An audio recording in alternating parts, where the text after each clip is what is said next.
Bom dia!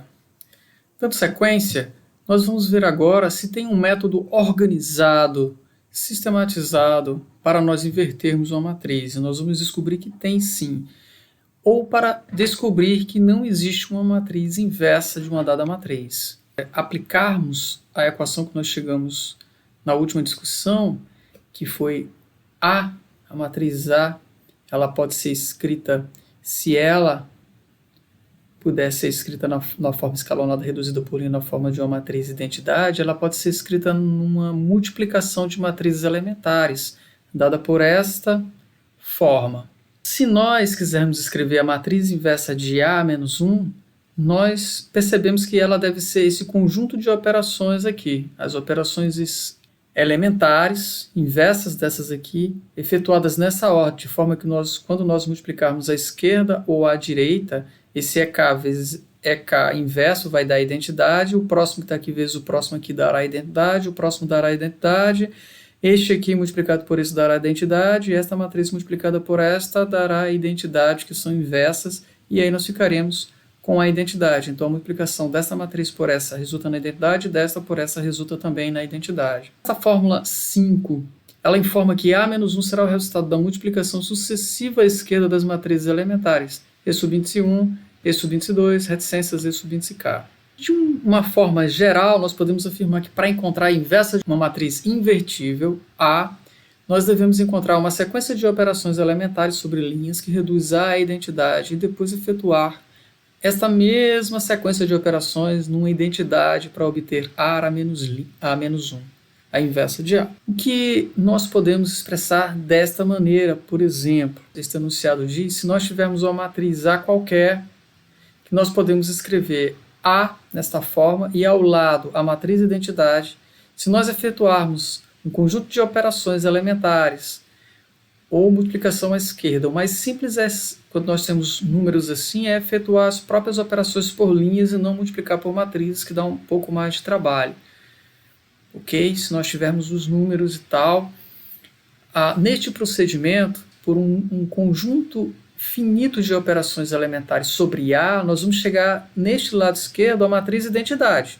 Nós vamos chegar à matriz identidade, se a gente aplicar essas operações elementares por linhas. E se nós efetuarmos as mesmas operações elementares, E subíndice 1 vezes E subíndice 2, reticências, sobre a matriz identidade, pela definição 5 visto no slide anterior, nós vamos ter a matriz inversa de A menos 1. Então, se nós organizarmos uma matriz A qualquer e do lado a identidade e efetuarmos a mesma operação elementar sobre A e sobre a identidade escrita ao lado, aqui nós temos uma partição aqui dessa matriz, né?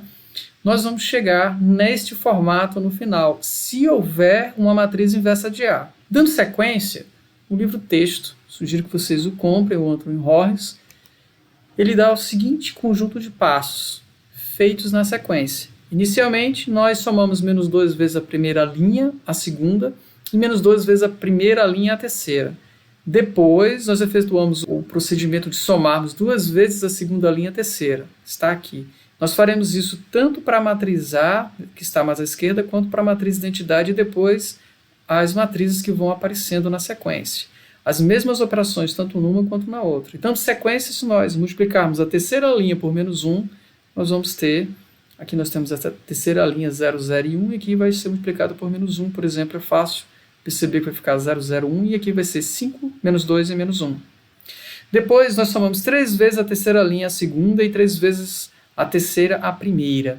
Este é o método de Gauss-Jordan, ok? Que nós estamos usando para obter a matriz na forma escalonada reduzida por linhas.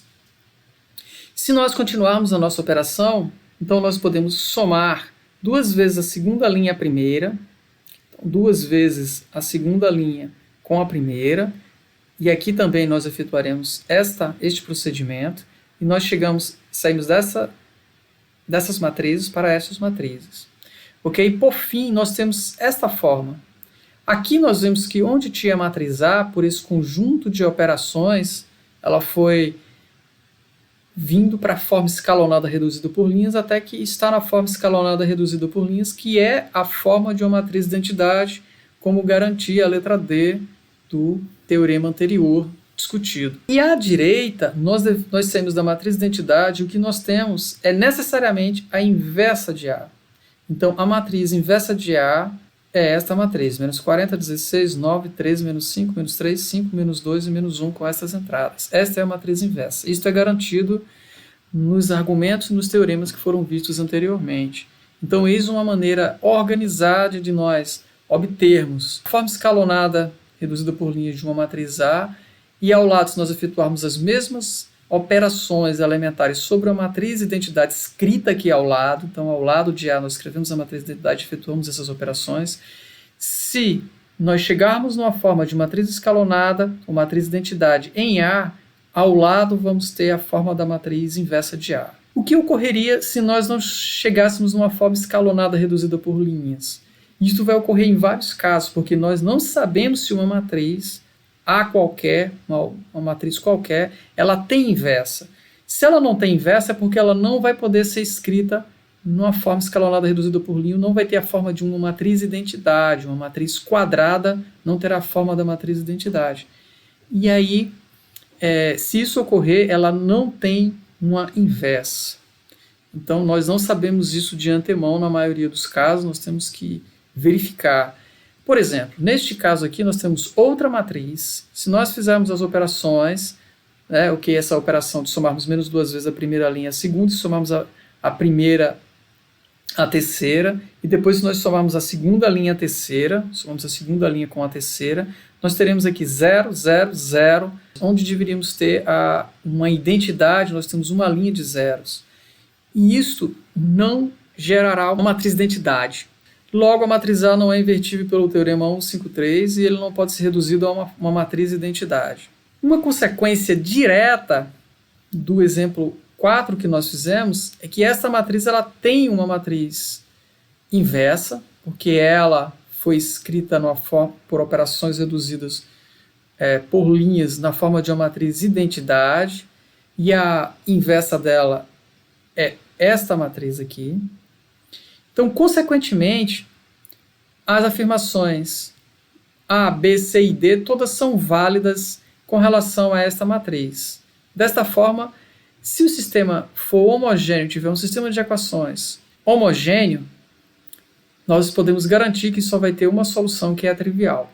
Na próxima sessão, nós vamos discutir mais sobre sistemas de equações e invertibilidade. Continue conosco. Até a próxima.